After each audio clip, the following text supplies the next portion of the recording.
This is a very brief guide on how to drive a manual car. It's going to include how to move, how to change up gears and how to stop.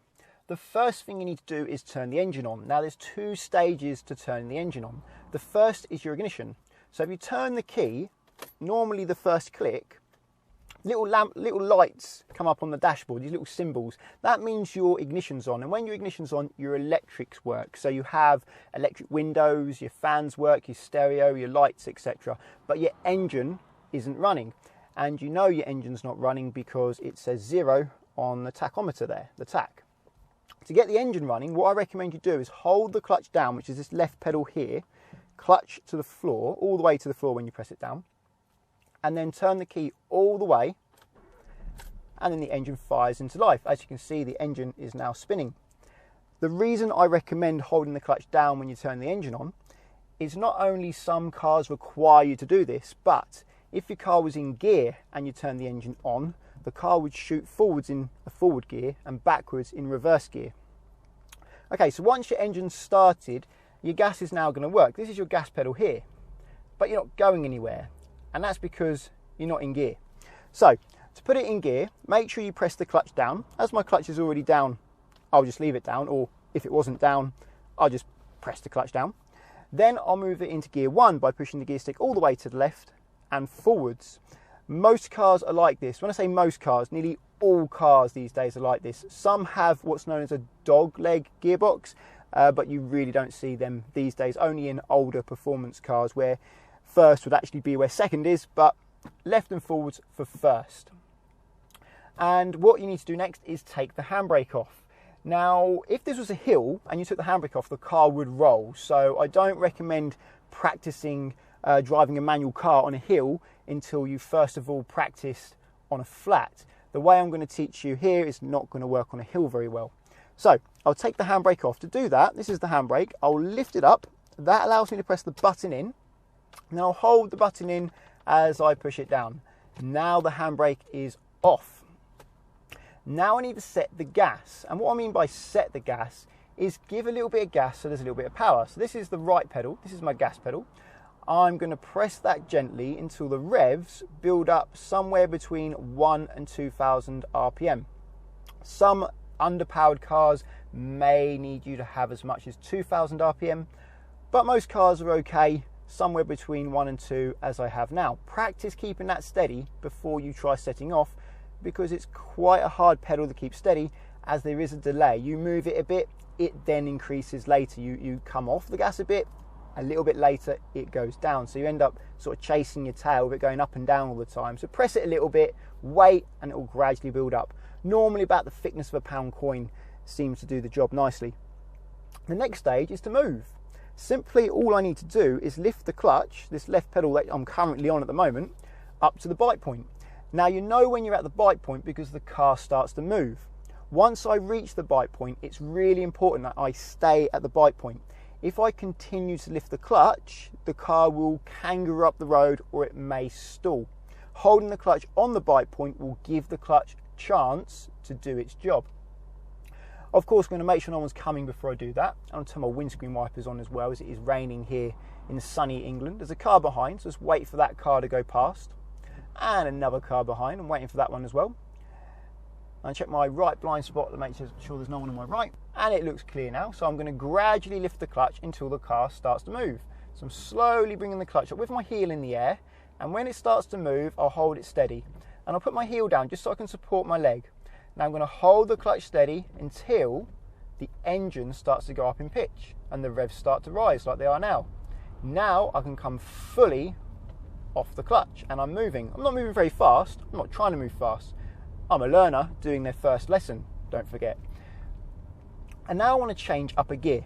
So to change up a gear, what I need to do is when the revs reach around 2,000, I'm just above 2,000 now, so that means I'm overdue a gear change. I will come off the gas pedal, I'll press the clutch to the floor, I'll move the stick into gear 2, and then I'll gradually come up to the bite point again. So I'll do that now. I'll come off the gas pedal gently, clutch to the floor, move the gear stick to 2, I'll bring the clutch up gradually until I feel the bite point, and when I feel the bite point, I'll hold it there, add a little bit of gas, and gradually come all the way off the clutch. After holding it for about a second or so, just to make sure it's smooth. And now I'm in gear 2. And I want to go to gear 3 as the revs have already gone up to about 2,000. So I'll do the same thing again. I'll gradually come off the gas pedal, clutch all the way to the floor. I'm going to move the gear stick to 3, which is into the middle. Make sure it's properly in the middle, then forwards. That's gear 3. And then I'll bring the clutch up until I feel the bite point. I know the bite point's there because I can feel there's a connection. It starts to slow a bit. And then I'll add some gas as I gradually bring the clutch all the way up. I'm coming up to some temporary traffic lights now. So I'm not going to do the demonstration on how to stop. I'm going to go past these traffic lights and find somewhere else, and I'll be back with you in about 1 second. Okay, now that I've gone past the traffic lights, I can show you how to stop a manual car. It's actually really easy. Just check your mirrors behind you, signal to anyone that you're going to pull over by signalling left. Say I'm going to pull over on the left side of the road. There's no one behind me, so I don't need to do that.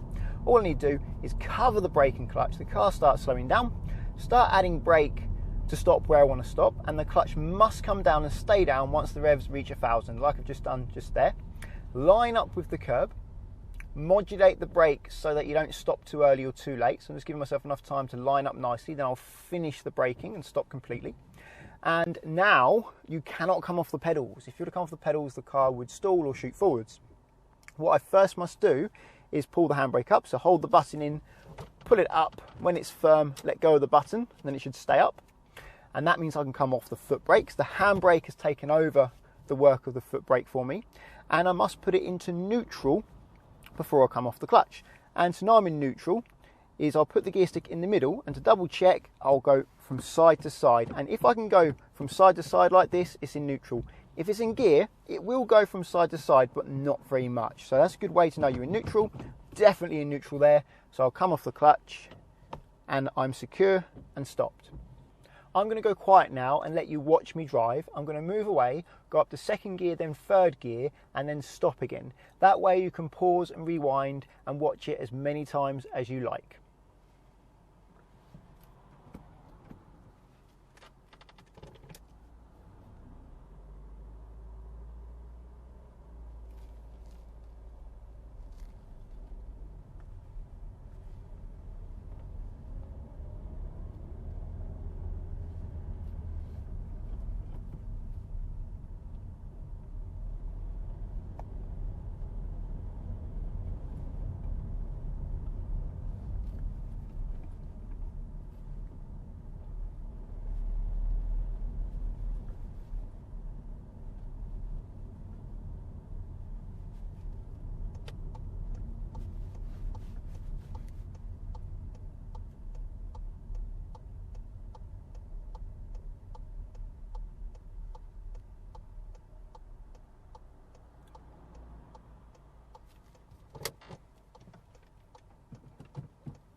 Now I'd like to demonstrate some of the things that people get wrong when they're trying to learn this.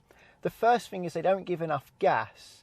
They don't give enough gas because they're afraid of the noise, and they think if they give gas, the car's going to go shooting forwards out of control. But actually, giving more gas will help you keep the car slower because you'll be able to hear the bite point a lot earlier. This is a demonstration of trying to move away without enough gas. So clutch down, first gear, handbrake off. I'm going to cover the gas for good luck, and I'm going to bring the clutch up to the bite point without any gas, and I've stalled. Now, if I had gas, I would have heard the clutch bite point a lot easier and been able to pause on the bite point. And that brings me on to the next problem. The next problem is they don't pause on the bite point, they come off the clutch slowly but continuously, and that's not how the clutch works. I'm just going to restart the engine now it's stalled by holding the clutch down and turn the key. So now it's started again. The handbrake's still off, it's still in gear, so I'm still ready to go. This time I'm going to use gas, but when I bring the clutch up, instead of holding it on the bite point when I feel the bite point, I'm going to keep lifting it higher and higher and higher, and then see what happens. So it moved away, but it was a very big kick, and there certainly wasn't any control there. Just going to stop now, so clutch down and brake. Handbrake up so I can come off the foot brake, and neutral so I can lift the clutch up. Now that would be a big problem moving away like that, especially if you had a car in front of you or if you were parking. You need to be able to control your car and control it slowly for the tighter, more tricky situations.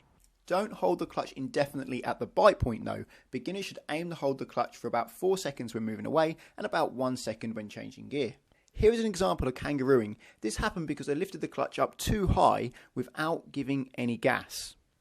Another common reason people struggle with the clutch is because they keep their heel on the floor as they lift the clutch. What I mean by that is when the clutch is down, the heel stays on the floor, and as they lift the clutch, this pedal now gets a lot lower under the foot. And when you're in traffic, you have to lift and lower the clutch many times without fully coming off it. So you come up to the bite point, and now you've got to push the clutch back down again. So the pedal's lower under your foot. You've got to lift it again as you want to move, and you get to the bite point, start moving, and the pedal's even lower. And now you go to press the clutch down, and you struggle to get it down. And the next time you do it, you've really got no control over the clutch at all. So it's really important not to keep your heel down like you would for the gas and the brake, but to keep your heel up.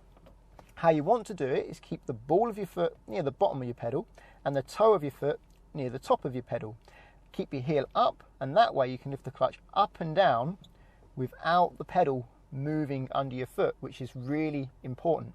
And when you get to the bite point, if you want to stabilize your foot instead of using all your leg muscles, then put your heel down just to support yourself, and then you can do small adjustments because the pedal doesn't really move much for the small adjustments. And if you need to press it back down again, you lift the heel up, down, and then when it wants to come back up to the bite point again, with the heel up, bring it up to the bite point, support your foot with your heel, and when you want to come off the clutch fully, just lift your heel again and gradually come off. This video is by no means a replacement for a driving instructor. You will need to practice, and you need to practice where there's no traffic. Also, make sure you're in a road legal car. If you're practicing without an instructor, make sure you have insurance. Get £20 off via the link in the description to Collingwood, who provides specialist learner insurance that allows you to practice in a friend or family member's car without risking their no claims bonus. If you want to insure your own car, click on the link to Confused.com. I have found that they have the widest selection of cheap insurers for young drivers. Well, that's all for this one. Like it if you think it was good, and subscribe if you want to get my future videos. I'll see you on the next one.